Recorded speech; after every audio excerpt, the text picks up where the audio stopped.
Paper 189. The Resurrection. Soon after the burial of Jesus on Friday afternoon, the chief of the archangels of Nebadon, then present on Urantia, summoned his council of the resurrection of sleeping will creatures and entered upon the consideration of a possible technique for the restoration of Jesus. These assembled sons of the local universe, the creatures of Michael, did this on their own responsibility. Gabriel had not assembled them. By midnight they had arrived at the conclusion that the creature could do nothing to facilitate the resurrection of the Creator. They were disposed to accept the advice of Gabriel, who instructed them that, since Michael had laid down his life of his own free will, he also had power to take it up again in accordance with his own determination. Shortly after the adjournment of this council of the archangels, the life-carriers, and their various associates in the work of creature rehabilitation and Urantia creation, the personalized adjuster of Jesus, being in personal command of the assembled celestial host then on Urantia, spoke these words to the anxious waiting watchers. "Not one of you can do aught to assist your Creator Father in the return to life. As a mortal of the realm he has experienced mortal death. As the sovereign of a universe he still lives. That which you observe is the mortal transit of Jesus of Nazareth from life in the flesh to life in the Urantia. The spirit transit of this Jesus was completed at the time I separated myself from his personality and became your temporary director. Your Creator Father has elected to pass through the whole of the experience of his mortal creatures, from birth on the material worlds, on through natural death and the resurrection of the Urantia, into the status of true spirit existence. A certain phase of this experience you are about to observe, but you may not participate in it. Those things which you ordinarily do for the creature, you may not do for the Creator. A Creator Son has within himself the power to bestow himself in the likeness of any of his created sons. He has within himself the power to lay down his observable life and to take it up again. And he has this power because of the direct command of the Paradise Father, and I know whereof I speak."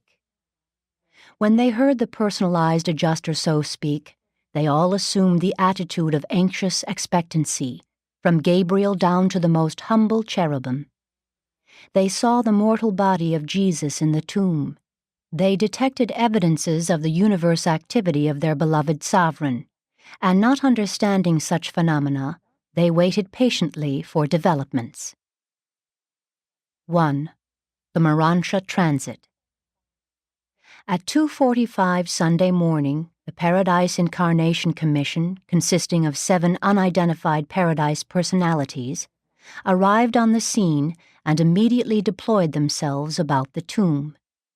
At 10 minutes before 3, intense vibrations of commingled material and Urantia activities began to issue from Joseph's new tomb, and at 2 minutes past 3 o'clock, this Sunday morning, April 9, AD 30, the resurrected Urantia form and personality of Jesus of Nazareth came forth from the tomb. After the resurrected Jesus emerged from his burial tomb, the body of flesh in which he had lived and wrought on earth for almost 36 years was still lying there in the sepulchre niche, undisturbed and wrapped in the linen sheet, just as it had been laid to rest by Joseph and his associates on Friday afternoon. Neither was the stone before the entrance of the tomb in any way disturbed. The seal of Pilate was still unbroken. The soldiers were still on guard. The temple guards had been on continuous duty. The Roman guard had been changed at midnight. None of these watchers suspected that the object of their vigil had risen to a new and higher form of existence, and that the body which they were guarding was now a discarded outer covering which had no further connection with the delivered and resurrected Urantia personality of Jesus.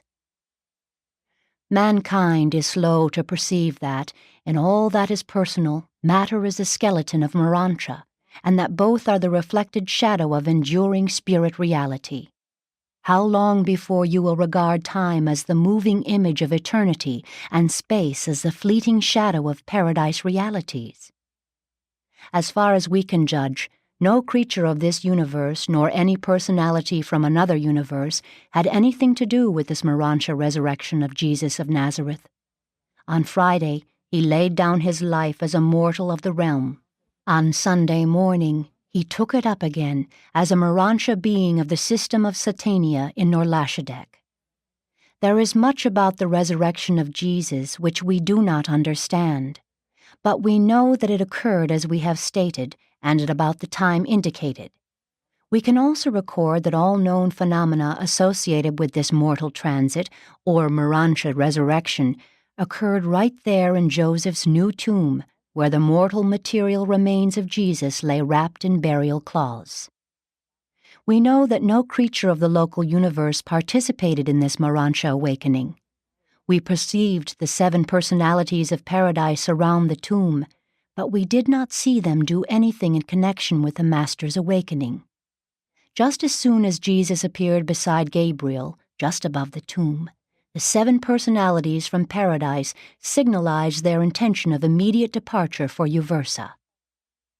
Let us forever clarify the concept of the resurrection of Jesus by making the following statements.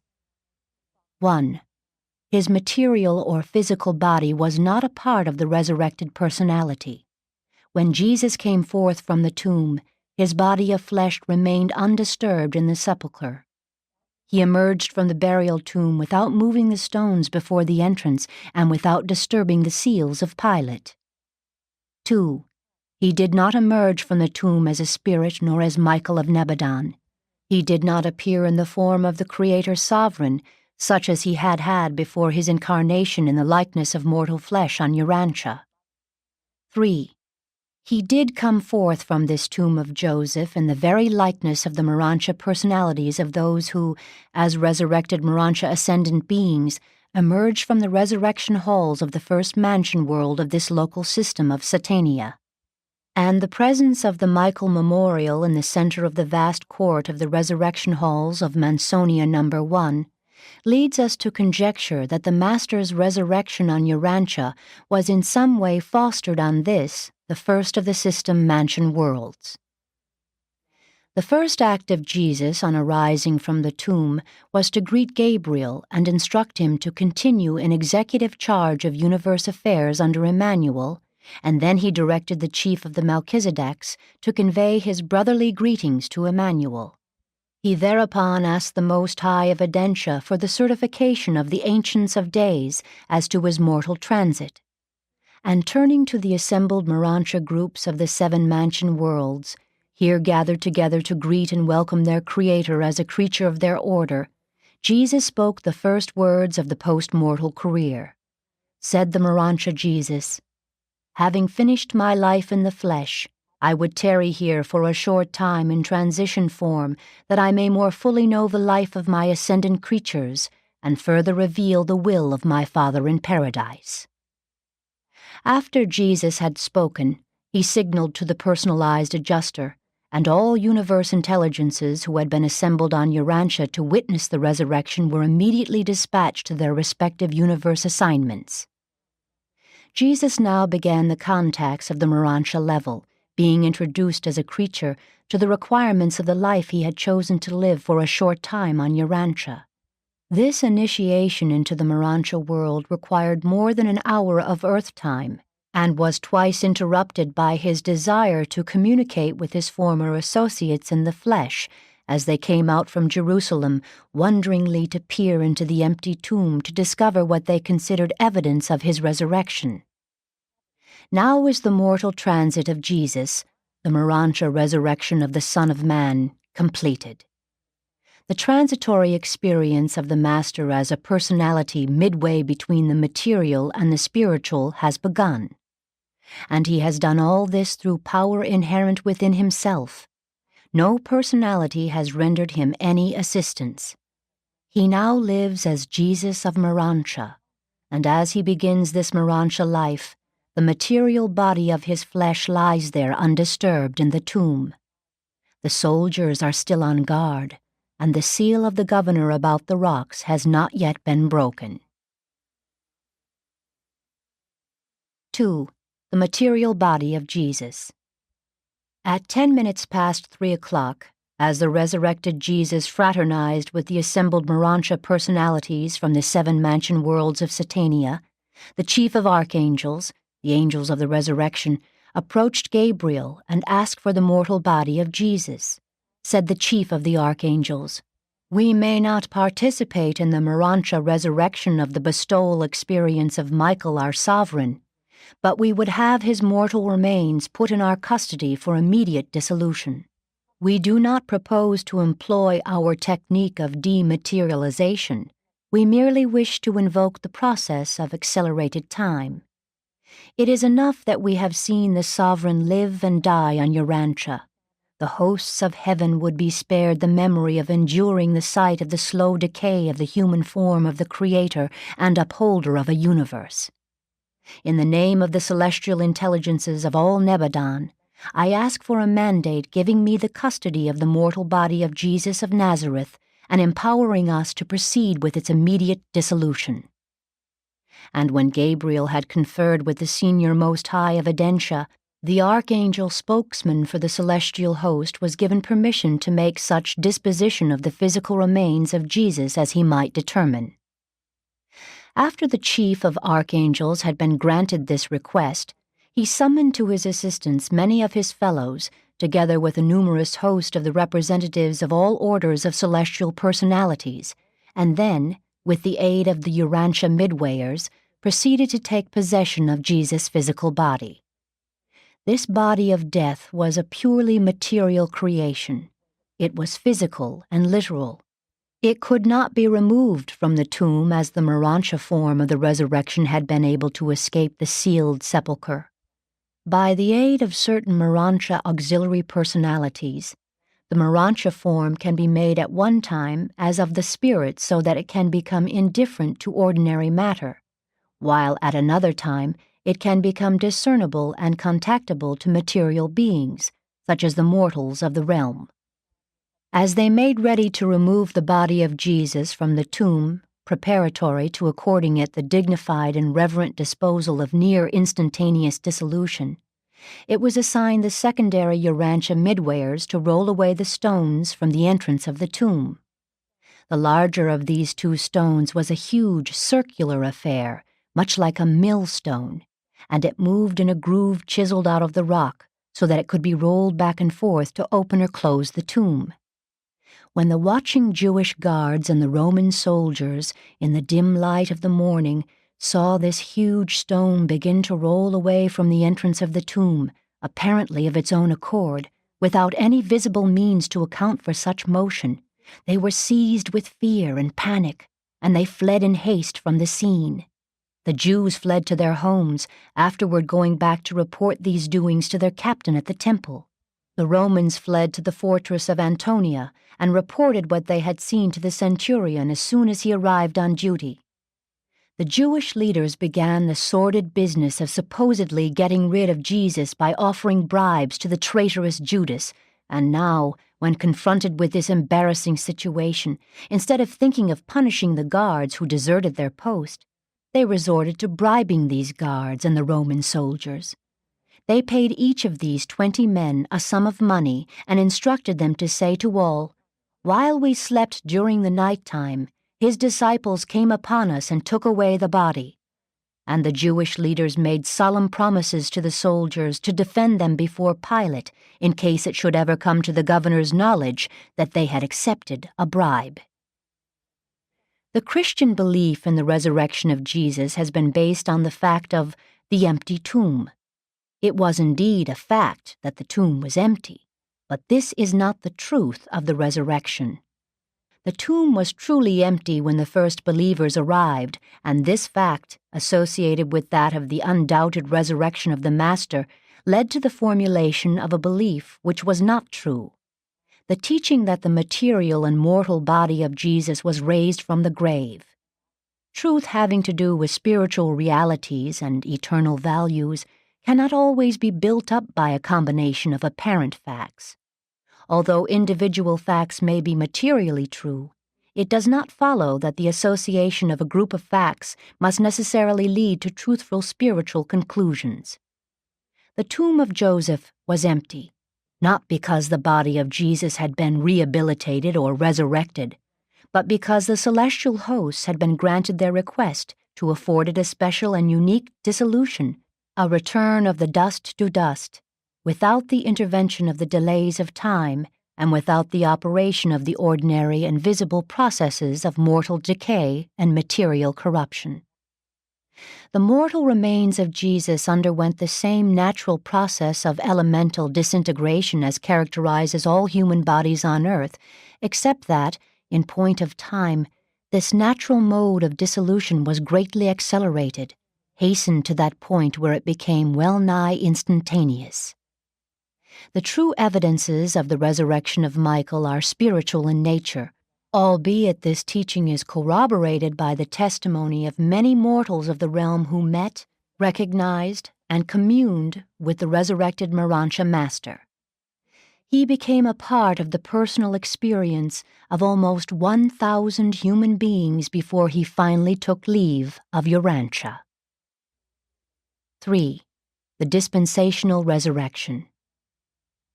A little after 4:30 this Sunday morning, Gabriel summoned the archangels to his side and made ready to inaugurate the general resurrection of the termination of the Adamic dispensation on Urantia.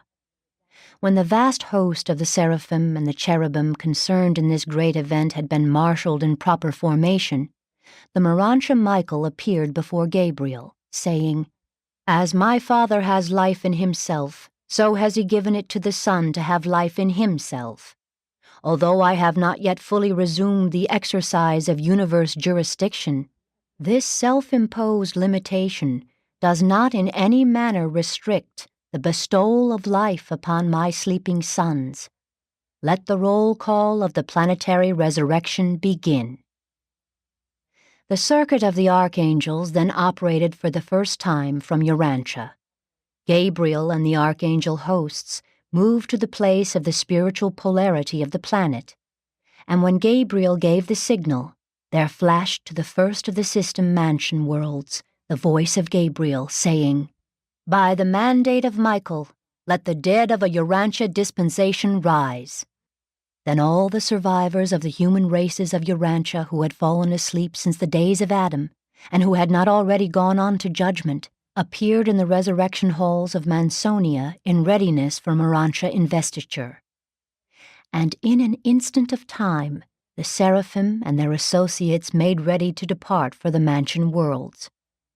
Ordinarily, these seraphic guardians, one time assigned to the group custody of these surviving mortals, would have been present at the moment of their awaking in the resurrection halls of Mansonia, but they were on this world itself at this time because of the necessity of Gabriel's presence here in connection with the Urantia resurrection of Jesus.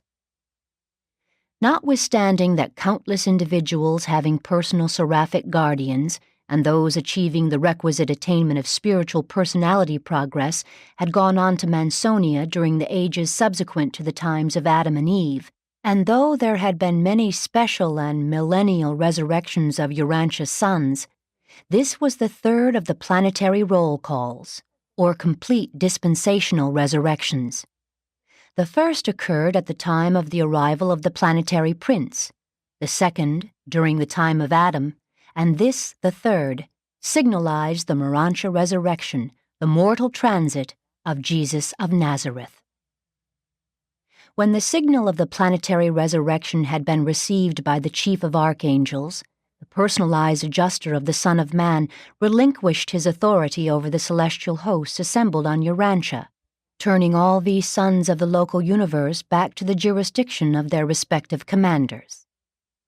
And when he had done this, he departed for Salvington to register with Emmanuel the completion of the mortal transit of Michael. And he was immediately followed by all the celestial host not required for duty on Urantia. But Gabriel remained on Urantia with the Urantia Jesus. And this is the recital of the events of the resurrection of Jesus as viewed by those who saw them as they really occurred, free from the limitations of partial and restricted human vision. 4. Discovery of the empty tomb.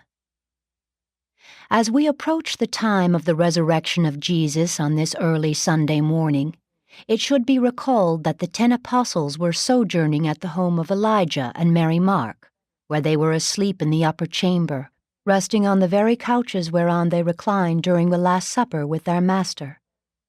This Sunday morning they were all there assembled except Thomas. Thomas was with them for a few minutes late Saturday night when they first got together, but the sight of the apostles, coupled with the thought of what had happened to Jesus, was too much for him. He looked his associates over and immediately left the room, going to the home of Simon in Bethphage, where he thought to grieve over his troubles in solitude. The apostles all suffered, not so much from doubt and despair as from fear, grief, and shame.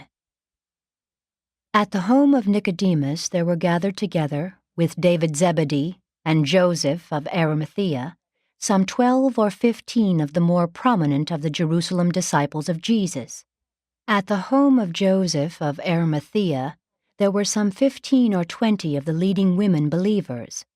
Only these women abode in Joseph's house, and they had kept close within during the hours of the Sabbath day and the evening after the Sabbath, so that they were ignorant of the military guard on watch at the tomb. Neither did they know that a second stone had been rolled in front of the tomb, and that both of these stones had been placed under the seal of Pilate. A little before 3 o'clock this Sunday morning, when the first signs of day began to appear in the east, 5 of the women started out for the tomb of Jesus. They had prepared an abundance of special embalming lotions, and they carried many linen bandages with them. It was their purpose more thoroughly to give the body of Jesus its death anointing and more carefully to wrap it up with the new bandages. The women who went on this mission of anointing Jesus' body were Mary Magdalene, Mary the mother of the Alphaeus twins, Salome the mother of the Zebedee brothers, Joanna the wife of Chuza, and Susanna the daughter of Ezra of Alexandria. It was about 3:30 o'clock when the 5 women, laden with their ointments, arrived before the empty tomb. As they passed out of the Damascus gate, they encountered a number of soldiers fleeing into the city more or less panic-stricken, and this caused them to pause for a few minutes, but when nothing more developed, they resumed their journey. They were greatly surprised to see the stone rolled away from the entrance to the tomb, inasmuch as they had said among themselves on the way out, "Who will help us roll away the stone?" They set down their burdens and began to look upon one another in fear and with great amazement. While they stood there, a-tremble with fear, Mary Magdalene ventured around the smaller stone and dared to enter the open sepulchre. This tomb of Joseph was in his garden on the hillside on the eastern side of the road, and it also faced toward the east. By this hour there was just enough of the dawn of a new day to enable Mary to look back to the place where the Master's body had lain and to discern that it was gone. In the recess of stone where they had laid Jesus, Mary saw only the folded napkin where his head had rested, and the bandages wherewith he had been wrapped lying intact, and as they had rested on the stone before the celestial hosts removed the body. The covering sheet lay at the foot of the burial niche. After Mary had tarried in the doorway of the tomb for a few moments, she did not see distinctly when she first entered the tomb, she saw that Jesus' body was gone, and in its place only these gravecloths, and she uttered a cry of alarm and anguish. All the women were exceedingly nervous. They had been on edge ever since meeting the panicky soldiers at the city gate, and when Mary uttered this scream of anguish, they were terror-stricken and fled in great haste, and they did not stop until they had run all the way to the Damascus gate. By this time, Joanna was conscience-stricken that they had deserted Mary. She rallied her companions, and they started back for the tomb. As they drew near the sepulchre, the frightened Magdalene, who was even more terrorized when she failed to find her sisters waiting when she came out of the tomb, now rushed up to them, excitedly exclaiming, "He is not there! They have taken him away!" And she led them back to the tomb, and they all entered and saw that it was empty. All 5 of the women then sat down on the stone near the entrance and talked over the situation. It had not yet occurred to them that Jesus had been resurrected. They had been by themselves over the Sabbath, and they conjectured that the body had been moved to another resting place. But when they pondered such a solution of their dilemma, they were at a loss to account for the orderly arrangement of the grave cloths. How could the body have been removed, since the very bandages in which it was wrapped were left in position and apparently intact on the burial shelf? As these women sat there in the early hours of the dawn of this new day, they looked to one side and observed a silent and motionless stranger. For a moment they were again frightened, but Mary Magdalene, rushing toward him and addressing him as if she thought he might be the caretaker of the garden, said, "Where have you taken the Master? Where have they laid him? Tell us that we may go and get him." When the stranger did not answer Mary, she began to weep. Then spoke Jesus to them, saying, "Whom do you seek?" Mary said, "We seek for Jesus who was laid to rest in Joseph's tomb, but he is gone. Do you know where they have taken him?" Then said Jesus, "Did not this Jesus tell you, even in Galilee, that he would die, but that he would rise again?" These words startled the women, but the Master was so changed that they did not yet recognize him with his back turned to the dim light. And as they pondered his words, he addressed the Magdalene with a familiar voice, saying, "Mary." And when she heard that word of well-known sympathy and affectionate greeting, she knew it was the voice of the Master, and she rushed to kneel at his feet while she exclaimed, "My Lord and my Master!" And all of the other women recognized that it was the Master who stood before them in glorified form, and they quickly knelt before him. These human eyes were enabled to see the Urantia form of Jesus because of the special ministry of the transformers and the midwayers in association with certain of the Urantia personalities then accompanying Jesus. As Mary sought to embrace his feet, Jesus said, "Touch me not, Mary, for I am not as you knew me in the flesh. In this form will I tarry with you for a season before I ascend to the Father. But go all of you now and tell my apostles and Peter that I have risen and that you have talked with me." After these women had recovered from the shock of their amazement, they hastened back to the city and to the home of Elijah Mark, where they related to the 10 apostles all that had happened to them. But the apostles were not inclined to believe them. They thought at first that the women had seen a vision, but when Mary Magdalene repeated the words which Jesus had spoken to them, and when Peter heard his name, he rushed out of the upper chamber, followed closely by John, in great haste to reach the tomb and see these things for himself. The women repeated the story of talking with Jesus to the other apostles, but they would not believe, and they would not go to find out for themselves as had Peter and John. 5. Peter and John at the tomb. As the 2 apostles raced for Golgotha and the tomb of Joseph, Peter's thoughts alternated between fear and hope. He feared to meet the Master, but his hope was aroused by the story that Jesus had sent special word to him. He was half persuaded that Jesus was really alive. He recalled the promise to rise on the 3rd day. Strange to relate, this promise had not occurred to him since the crucifixion until this moment as he hurried north through Jerusalem. As John hastened out of the city, a strange ecstasy of joy and hope welled up in his soul. He was half convinced that the women really had seen the risen Master. John, being younger than Peter, outran him and arrived first at the tomb. John tarried at the door, viewing the tomb, and it was just as Mary had described it.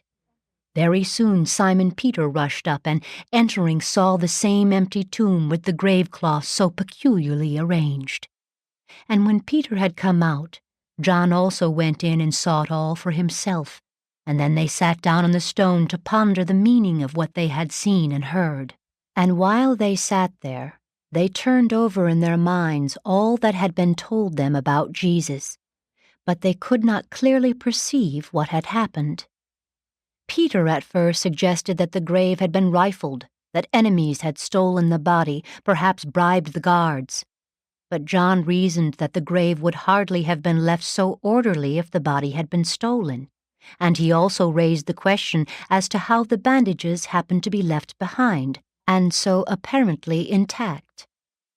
And again they both went back into the tomb more closely to examine the grave cloths.